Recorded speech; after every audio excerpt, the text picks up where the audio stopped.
Kisah Kiai dan Santri, bagian 62. Sayangilah orang lain. Setelah hari raya, ingin pulang kampung sebagaimana yang lain, sebab aku selama ini tak bisa pulang kampung sebagaimana orang pada umumnya. Di Jawa Tengah sendiri sebenarnya aku tak banyak yang mengenal, jadi kalau pas lebaran tidak ada orang yang ingin berlebaran denganku, ya sebab aku bukan orang yang hidup suka menghabiskan waktu duduk-duduk ngobrol dengan tetangga. Bahkan setahun belum tentu aku bicara satu huruf pun dengan tetangga. Kenal juga paling yang menjadi muridku dan tetangga yang minta pertolongan entah pengobatan atau meminta diselesaikan masalahnya. Bahkan semua tetangga tak tahu namaku siapa sesungguhnya. Aneh sepertinya, tapi itulah kenyataannya. Jadi kalau ada yang datang tamu dari jauh menanyakan namaku, maka mereka akan kesulitan menemukan. Tapi walau dalam keadaan lebaran ada saja tamu yang mencariku, dan salah satunya 2 orang yang mencariku disertai anak usia sekelas 4 SD, aku segera menemui tamu seperti biasa. Aku tak banyak basa-basi. Ada keperluan apa, Pak? Tanyaku. Ini Pak Ustadz, soal anak saya, jawabnya. Anaknya kenapa? Ayo dicerita sendiri, kata si bapak anak itu sambil menyuruh anaknya. Ini Pak, saya sering kerasukan, kata anak itu sambil membetulkan letak duduknya. Kerasukan? Tanyaku mengulang. Iya Pak Ustadz, sudah setahun ini sering kerasukan, jelas ayahnya. Malah dia juga merasakan kalau mau kerasukan, dia biasanya manggil aku kalau di rumah mau dirasuki, ini Pak. Ini Pak, aku mau dirasuki, begitu Ustadz. Dan biasanya saya datang dia sudah menggereng-gereng dengan mata merah. Bapak pernah kerja di Jawa Barat? Tanyaku. Loh Pak Ustadz kok tahu? Jadi pernah kerja di Jawa Barat? Tanyaku mengulang pertanyaan. Iya, dulu mengirim barang pakaian, tapi sebulan 2 bulan ini sudah tidak kerja di sana. Apa pernah mimpi atau melihat bayangan di rumah seorang anak kecil cebol dengan tubuh warna merah? Jadi seluruh badannya berwarna merah. Loh kok Ustadz tahu? Iya, saya sering mimpi di rumah saya ada anak kecil berwarna merah. Nah itu yang sering merasuki anak Bapak, kataku, rasanya malah kayak dukun main tebak-tebakan. Mungkin efeknya kalau masuk ke tubuh orang, atau anak kecil, anak itu akan terasuki dan tubuhnya terasa panas. Wah benar Ustadz, kalau anak saya kerasukan memang selalu mengeluarkan hawa panas dari tubuhnya. Apakah ini bisa ditolong anak saya? Bagaimana Ustadz, kasihan anak saya? Insya Allah bisa. Semoga saja nantinya tak lagi kerasukan, kataku sambil berdiri untuk mengambil air dan meniupnya. Ini nanti diminumkan anaknya dan dipakai mandi, juga dipakai ngepel rumahnya. Semoga nanti tak kerasukan lagi, jelasku. Dan mengantar ketiga orang itu pamit pulang, dan alhamdulillah beberapa hari kemudian mereka datang lagi, menceritakan kalau anaknya tak kerasukan lagi. Memang kadangkala kalau lagi musim urusan jin maka urusannya jin melulu, ya ada orang kerasukan karena melewati tempat angker. Atau ada orang yang dikirim orang jin, atau ada juga yang mempelajari ilmu tertentu, misal ilmu hikmah, atau ilmu kejawen, kemudian lantas dikuasai jin, dan selalu dalam pengaruhnya. Dikendalikan oleh jin yang menguasai. Memang jin yang menjadi anak buah Saitan itu selalu ingin menyesatkan manusia agar tersesat. Jika kita tak hati-hati maka bisa saja tanpa kita sadari kita sudah dalam pengaruh jin, atau dikuasai jin tapi tak kita sadari. Karena tak berarti kita dikuasai jin lantas berperilaku yang aneh, kadang juga sama sekali tak berperilaku aneh sama sekali, tapi memang kebanyakan kalau dikuasai jin ya selalu berperilaku yang tak wajar, setidaknya ada yang aneh, keluar dari kewajaran, pertanda itu bisa berupa apa saja. Tapi ada ciri-ciri tertentu. Di antara tanda seseorang yang dikuasai jin diantaranya, pusing-pusing sebagian atau keseluruhan, leher berat kaku, bahu, pundak selalu berat pegal nyeri, panas atau terasa berat pada bagian-bagian tertentu entah punggung atau pundak, atau kaki berat untuk melangkah. sakit pada perut atau ulu hati, dada sesak atau panas, gangguan sekitar rahim, prostat, ginjal, pandangan mata sering kabur tanpa sebab tertentu, mendengkur sangat keras ketika tidur atau suara gigi bergesekan bergeretukan, makan minum berlebihan, dan mudah lapar.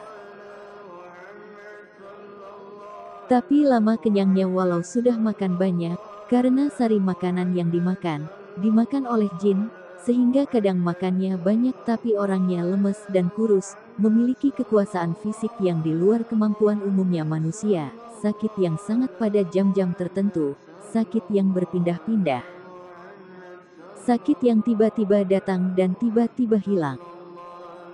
Ada juga tanda-tanda secara perilaku, misal mudah menjadi marah-marah, walau dengan sebab yang remeh atau kadang tanpa sebab sama sekali, dan wajah selalu diliputi aura suntuk dan sumpek, juga suka marah dan mudah sekali tersinggung. Sering bingung tanpa sebab dan sulit konsentrasi, sebentar mau berkata apa, sudah lupa ketika mau mengatakannya, atau menaruh barang di mana baru sebentar sudah lupa sama sekali di mana menaruhnya, sehingga hidup jadi semrawut, tidak teratur dan terkontrol. Sering bermimpi yang menakutkan, misal soal kuburan, tempat-tempat angker, dan yang menakutkan, atau sering bermimpi didatangi binatang buas, sering bermimpi dengan orang yang sama atau bermimpi jatuh di tempat yang tinggi, bermimpi berada di tempat yang bau busuk sekali, resah, gelisah, takut, minder, sulit tidur, kalau mau tidur susah sekali, tapi kalau sudah tidur juga susah sekali dibangunkan, malas beraktivitas dalam kebaikan, sering berprasangka buruk, was-was, tak tenang, tak kerasan duduk di satu tempat, apa-apa membosankan, mood tidak stabil. Merasa ada bisikan-bisikan di hati atau di telinga, pernah atau sering mendengar suara letusan di atap atau di sekitar rumah, khususnya malam hari, bisa melihat sesuatu, makhluk halus atau benda, yang umumnya tidak terlihat oleh orang lain, merasa selalu ada yang mengikuti. Tidak bisa mengontrol gerakannya sendiri, seringnya tangan atau kaki tak sadar bergerak sendiri, merasa ada yang bergerak dalam tubuh. Tubuh serasa sering merasa hal yang tak wajar seperti kesemutan tanpa sebab pasti. Ada juga tanda-tanda seseorang itu ada atau tidak jin di dalam tubuhnya, bisa dirasakan dan ketahui dari sering lupa pada jumlah rakaat salat. Terasa berat, mengantuk setiap berzikir atau membaca Al-Quran atau ketika hadir di pengajian. Sering sulit bangun malam tahajud, sering batal ketika wudhu, sering tidak yakin ketika berwudhu sehingga mengulang-ulang wudhu, mandi janabah atau was-was ketika sholat, sering timbul mual, ingin muntah. Pusing, ketika dipakai zikir, badan terasa berat dan malas. Sakit anggota badan hanya di waktu tertentu seperti kaki setelah waktu asar. Ada terasa benda bergerak di bawah kulit.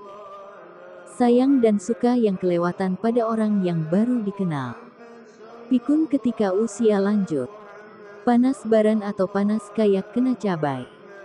Sikap berubah-ubah secara mendadak. Gelisah dan panas di tengkuk bila dengar Al-Quran. Suka melakukan tabiat buruk dan cenderung berperilaku buruk yang merugikan diri sendiri juga orang sekitar, sering sendawa bila mendengar Al-Quran. Jika perempuan sering keguguran ketika mengandung. Gagal melakukan hubungan kelamin. Mengantuk bila dengar Al-Quran, juga mengantuk jika diajak pada kebaikan dan semangat jika diajak pada kejahatan. Jika perempuan darah haid turun lebih 15 hari dan berulang-ulang. Batuk berkepanjangan. Selalu ditindih ketika tidur, atau sering mengigau, kuat berangan-angan kosong. Terlalu rasa rendah diri dan tidak percaya diri. Mempunyai nafsu seksual yang melampaui. Mandul. Sering mendengarkan sesuatu bisikan. Melihat jin secara langsung. Sakit mental atau gila, suka ngomong sendiri, suka melakukan perbuatan tanpa alasan yang bisa dimengerti, misalkan pergi ke suatu tempat karena merasa diperintah ke tempat itu oleh bisikan. Dan dalam kehidupan sehari-hari orang yang dalam dirinya itu ada jinnya biasanya terhalang rezekinya. Sering gagal dalam usaha mencari nafkah, usaha apapun sifatnya merugi saja, bukan malah mendapat laba tapi malah rugi dan rugi, atau terhalang jodohnya. Kadang sudah mau menikah sudah undangan disebar, tapi tidak jadi, dan itu terjadi berulang-ulang, dijauhi, dibenci rekan-rekan. Semua orang seakan melihat sangat tak suka.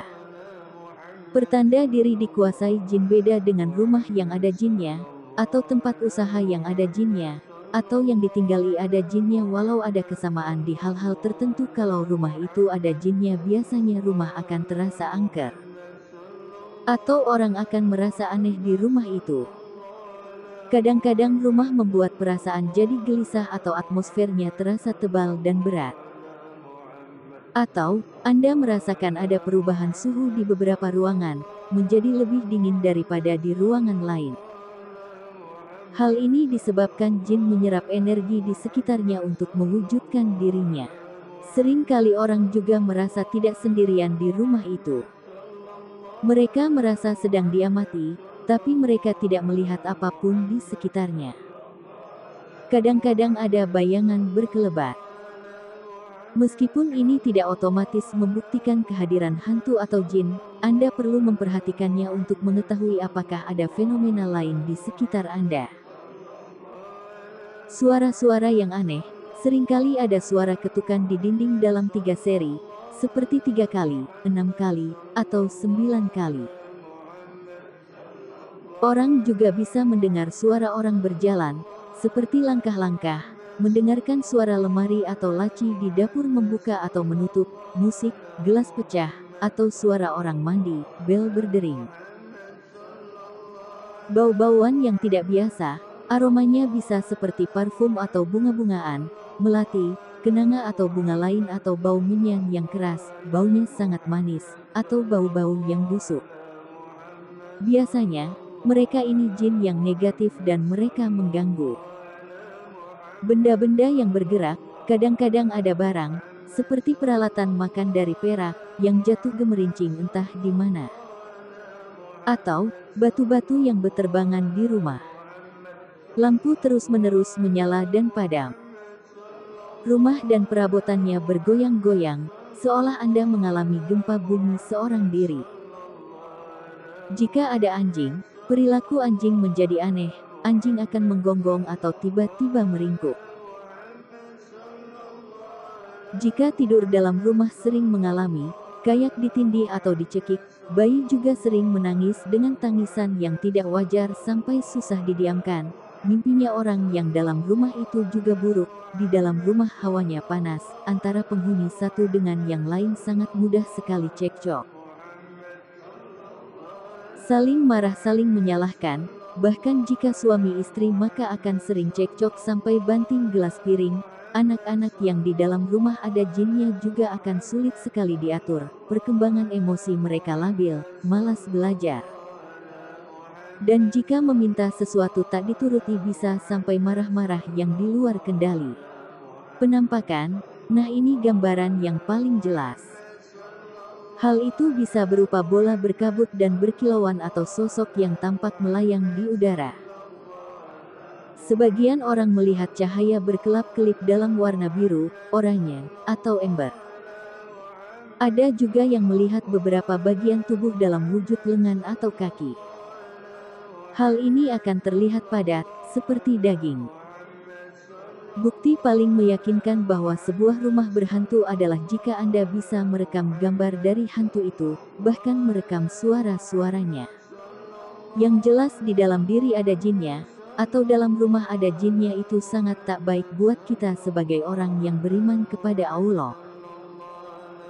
Dan hanya berharap Allah lah sebaik-baiknya penolong, Allah lah sebaik-baiknya tempat bersandar dan bertawakal. Siapa yang bertawakal pada Allah maka Allah akan menanggungnya. Dan sering juga kadang dalam tubuh manusia itu sama sekali tak dapat diketahui ada jinnya apa tidak. Dan itu juga sama sekali tak disadari oleh orang yang mengalami. Ini akan kuceritakan beberapa cerita dari orang yang datang ke rumah karena dalam tubuhnya ada jinnya. Mungkin itu bisa saja terjadi pada siapapun yang membaca kisah ini. Ini hanya berdasar pada yang kualami.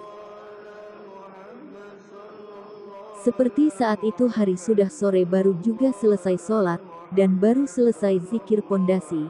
Biasa mertuaku kalau ada tamu ribut, pengennya tamu segera ditemui. Biasanya akan menyuruh anakku untuk terus-terusan memanggil. Ya kalau kulanjutkan zikir pasti ndak akan tenang, segera saja kutemui tamu. Seorang pemuda yang seumuran denganku.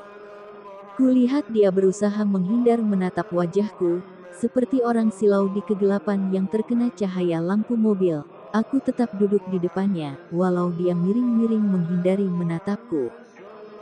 Dan menutup wajahnya dengan tangannya. Kenapa? Tanyaku. Ya seperti ini, kalau saya berhadapan dengan orang yang ada isinya, jawabnya. Oh begitu. Apa yang bisa saya bantu? Tanyaku lagi. Ada jin dalam tubuh saya, mohon dikeluarkan. Sudah berapa lama? Sudah 2 tahunan. Awalnya bagaimana? Saya sendiri tak tahu awalnya bagaimana. Tiba-tiba ia begini. Aku terdiam, dia masih berusaha tak menatap ke tubuhku. Sudah pernah diobatkan kemana saja? Tanyaku setelah memilih pertanyaan yang tepat. Sudah, bukan hanya ke dokter tapi juga ke kiai dan paranormal. Dan di mana ada orang memberitahu saya soal orang yang bisa mengobati maka saya akan berusaha datang, tapi hasilnya nihil. Kadang ada yang bisa mengeluarkan jin dari tubuh, dan malah mereka yang muntah darah, atau kalah dengan keroyokan jin di dalam tubuh saya. Anehnya saya tak tahu kenapa ada jin di tubuh saya, tahu-tahu ya ada di dalam tubuh saya, malah saya mau ke sini tadi, harus tarik-tarikan dengan jin dalam tubuh saya, sehingga saya harus melangkah setindak demi setindak, selangkah kalau ada pohon. Saya pegangan pohon. Kok bisa begitu? Iya karena jin dalam tubuh saya tahu kalau mau saya obatkan, dan jika yang saya mau datangi orang yang benar-benar isi, mereka akan berusaha menahanku, dan berusaha menguasai kaki dan tanganku. Tapi alhamdulillah setelah tarik-tarikan dari jam 3 tadi waktu masuk gang ini, sekarang sampai juga. Sebentar ku ambilkan air dulu, kataku sambil mengambil air dari zikir malam minggu Kliwon, lalu air ku tiup doa agar jin dalam tubuh lelaki di depanku ini dikeluarkan. Setelah ku tanya nama dan nama ayahnya, maka air ku tiup dan ku berikan untuk diminum. Kulihat tangan yang satu mencoba menahan agar air tidak terminum, tapi tangan yang satunya lagi berusaha agar air terangkat dan bisa diminum. Rupanya dia dikuasai separuh dikuasai jin. Dan separuh masih dalam kendali kesadarannya, akhirnya air bisa diminumnya. Dia segera menggeleng-gelengkan wajahnya, kayak orang sedang mengibarkan sesuatu, lalu mulai menggereng-gereng seperti suara macan. Kutanya. Assalamualaikum. Ini dengan siapa? Tanyaku. Dia tak menjawab hanya menggereng-gereng, karena kutanya berulang kali tak menjawab, maka ku keluarkan saja jinnya, dan berganti masuk jin yang lain, dengan suara cekikikan kayak suara perempuan. Setelah ku salami dan kutanya tak menjawab, maka ku keluarkan lagi. Begitu berulang-ulang, entah sudah ada berapa jin yang sudah ku keluarkan, tapi tak satu pun yang menjawab pertanyaanku. Ada yang seperti suara kucing, meliuk seperti ular, dan lain-lain. Sampai ada yang juga jin yang membuka percakapan. Assalamualaikum. Gus. Waalaikumsalam, jawabku, dengan siapa ini? Saya jin muslim, jawabnya. Aduh saya diapakan Gus? Kok tubuh saya panas semua? Saya tak mengapa-apakan. Tapi tanganmu itu berat sekali Gus. Ku lepaskan tanganku dari menempel di tubuhnya. Bagaimana kamu ada di dalam tubuh orang ini? Saya tak tahu. Tiba-tiba saya ada di dalam tubuh orang ini. Apa kamu dikirim orang? Tanyaku menyelidik. Tak tahu Gus, saya ndak tahu, benar saya tak tahu. Ya sudah kalau tak bisa menunjukkan, Ini mau saya keluarkan, apa keluar sendiri? Biar saya keluar sendiri. Assalamualaikum, katanya lantas dia keluar dari tubuh orang di depanku. Tapi lantas ada lagi jin yang menunjukkan eksistensinya, yang agak keras. Dia mengeluarkan jurus untuk menyerangku. Ada sedikit tekanan ke arah tubuhku, ku hanya perlu konsentrasi sedikit pada lafaz Allah di dadaku. Dan tanpa aku harus melakukan gerakan segera jin itu pun sudah tertolak serangannya. Sebenarnya teori seperti ini teori yang sederhana, jika kita sudah menembusi latifah kita. Maka dengan sendirinya kita akan terhubung dengan Allah. Allah menciptakan 7 malaikat sebelum dia menciptakan langit dan bumi. Di setiap langit ada 1 malaikat yang menjaga pintu. Ibn Mubarak mengatakan bahwa Khalid bin Ma'dan berkata kepada sahabat Mu'az bin Jabal ceritakanlah satu hadits yang kau dengar dari Rasulullah SAW, yang kau menghafalnya dan setiap hari kau mengingatnya lantaran saking keras, halus, dan dalamnya makna hadits tersebut. Hadits manakah yang menurut pendapatmu paling penting? Mu'az menjawab, baiklah, akan kuceritakan. Sesaat kemudian, ia pun menangis hingga lama sekali, lalu ia bertutur. Sungguh kangennya hati ini kepada Rasulullah SAW, ingin rasanya segera bersua dengan beliau. Ia melanjutkan, suatu saat aku menghadap Rasulullah SAW. Ia menunggangi seekor unta dan menyuruhku naik di belakangnya, maka berangkatlah kami dengan unta tersebut. Kemudian dia menengadahkan wajahnya ke langit, dan berdoa, puji syukur kehadirat Allah, yang maha berkehendak kepada makhluknya menurut kehendaknya. Kemudian beliau berkata, sekarang aku akan mengisahkan satu cerita kepadamu yang apabila engkau hafalkan, akan berguna bagimu. Tapi kalau engkau sepelekan, engkau tidak akan memiliki hujah kelak di hadapan Allah SWT. Hai Mu'az, Allah menciptakan 7 malaikat sebelum dia menciptakan langit dan bumi. Pada setiap langit ada 1 malaikat yang menjaga pintu, dan tiap-tiap pintu langit itu dijaga oleh malaikat penjaga pintu sesuai harga pintu dan keagungannya. Maka, malaikat hafazah, malaikat yang memelihara dan mencatat amal seseorang, naik ke langit dengan membawa amal seseorang yang cahayanya bersinar-sinar bagaikan cahaya matahari. Ia, yang menganggap amal orang tersebut banyak, memuji amal-amal orang itu. Tapi, sampai di pintu langit pertama, berkata malaikat penjaga pintu langit itu kepada malaikat hafazah, tamparkanlah amal ini ke wajah pemiliknya. Aku ini penjaga tukang pengumpat, aku diperintahkan untuk tidak menerima masuk tukang mengumpat orang lain. Jangan sampai amal ini melewatiku untuk mencapai langit berikutnya.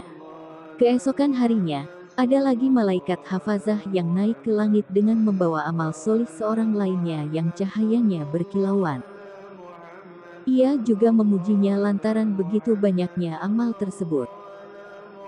Namun malaikat di langit kedua mengatakan, berhentilah, dan tamparkan amal ini ke wajah pemiliknya, sebab dengan amalnya itu dia mengharap keduniaan.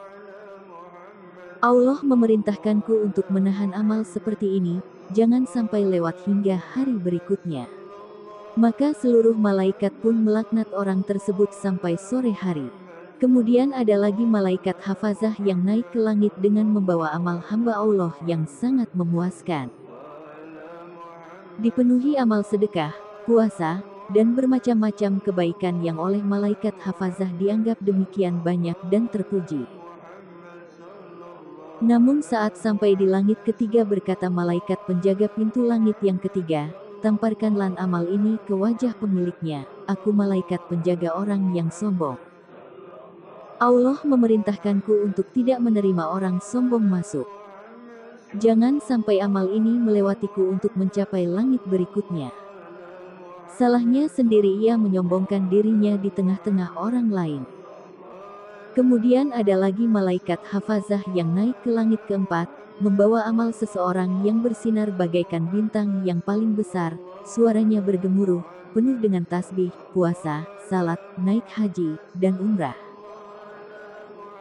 Tapi, ketika sampai di langit keempat, malaikat penjaga pintu langit keempat mengatakan kepada malaikat hafazah, "Berhentilah, jangan dilanjutkan. Tamparkanlah amal ini ke wajah pemiliknya. Aku ini penjaga orang-orang yang suka ujub membanggakan diri.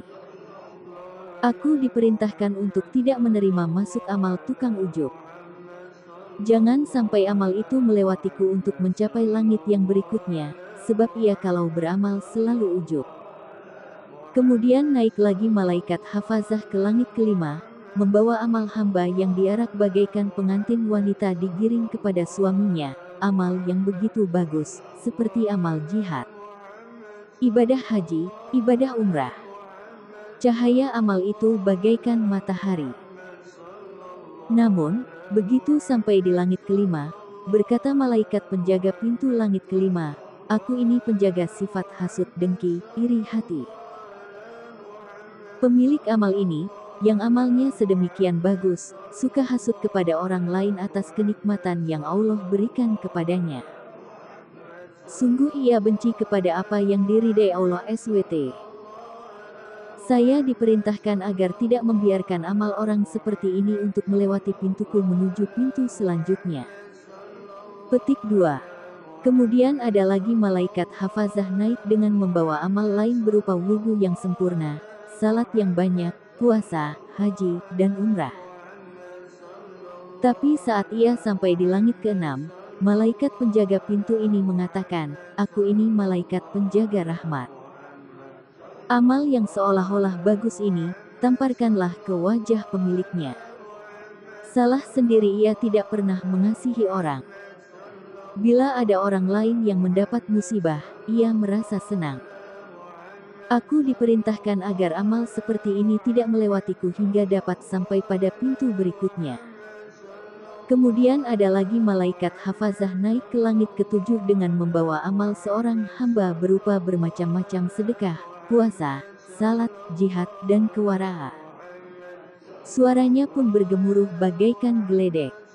Cahayanya bagaikan malaikat. Namun tatkala sampai di langit yang ketujuh, malaikat penjaga langit ketujuh mengatakan, "Aku ini penjaga sumat ingin terkenal ria. Sesungguhnya orang ini ingin dikenal dalam kelompok, selalu ingin terlihat lebih unggul di saat berkumpul, dan ingin mendapatkan pengaruh dari para pemimpin. Allah memerintahkanku agar amalnya itu tidak sampai melewatiku. Setiap amal yang tidak bersih karena Allah, itulah yang disebut ria. Allah tak akan menerima amal orang-orang yang ria." Kemudian ada lagi malaikat hafazah naik membawa amal seorang hamba, salat, zakat, puasa, haji, umrah, akhlak yang baik, pendiam, tidak banyak bicara, zikir kepada Allah. Amalnya itu diiringi para malaikat hingga langit ketujuh, bahkan sampai menerobos memasuki hijab-hijab dan sampailah ke hadirat Allah. Para malaikat itu berdiri di hadapan Allah. Semua menyaksikan bahwa amal ini adalah amal yang solih dan ikhlas karena Allah SWT. Namun Allah berfirman, "Kalian adalah hafazah, pencatat amal-amal hambaku. Sedangkan akulah yang mengintip hatinya. Amal ini tidak karenaku. Yang dimaksud oleh si pemilik amal ini bukanlah aku. Amal ini tidak diikhlaskan demi aku. Aku lebih mengetahui dari kalian apa yang dimaksud olehnya dengan praktek itu.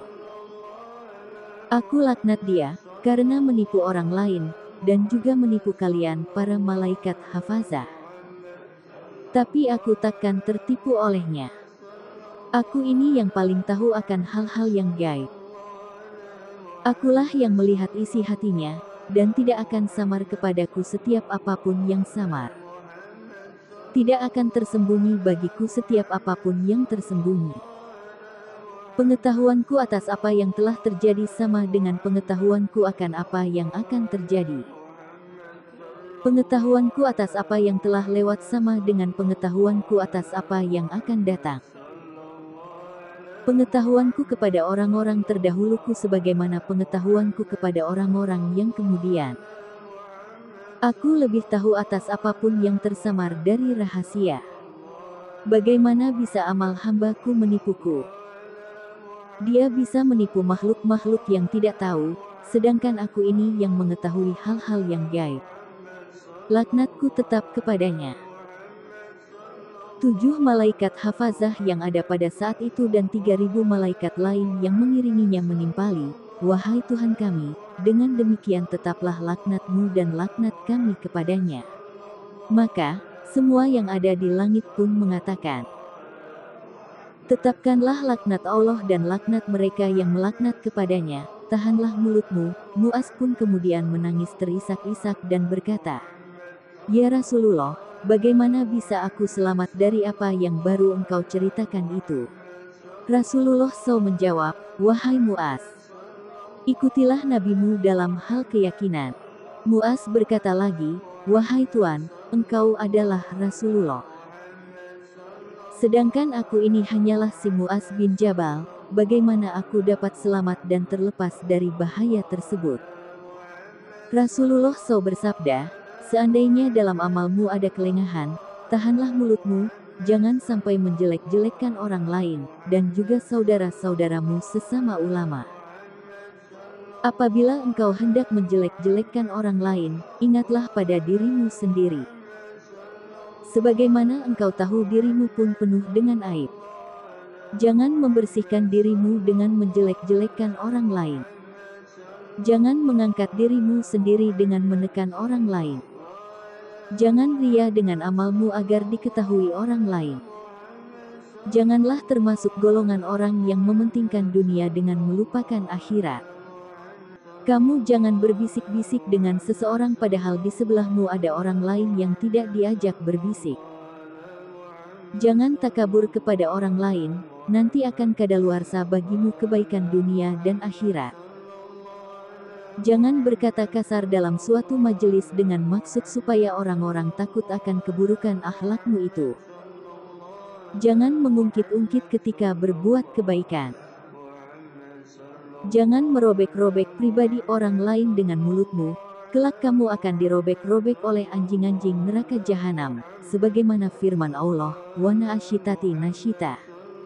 Di neraka itu ada anjing-anjing perobek badan-badan manusia, yang mengoyak-ngoyak daging dari tulangnya.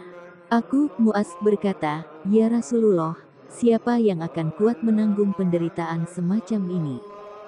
Jawab Rasulullah SAW, "Wahai Mu'az, yang kuceritakan tadi itu akan mudah bagi mereka yang dimudahkan oleh Allah SWT. Cukup untuk mendapatkan semua itu, engkau menyayangi orang lain sebagaimana engkau menyayangi dirimu sendiri, dan membenci sesuatu terjadi kepada orang lain apa-apa yang engkau benci bila sesuatu itu terjadi kepadamu. Bila seperti itu, engkau akan selamat, terhindar dari penderitaan itu." Khalid bin Ma'dan, yang meriwayatkan hadits itu dari Mu'az mengatakan, Mu'az sering membaca hadits ini sebagaimana seringnya ia membaca Al-Quran.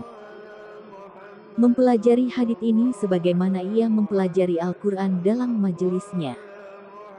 Seseorang siapapun itu tidak akan bisa mengendalikan dirinya atas hatinya, atas jasmaninya, atas ruhnya, karena aruhu min amri robi, ruh itu urusannya Allah. Hati itu urusannya Allah, ruh itu urusannya Allah.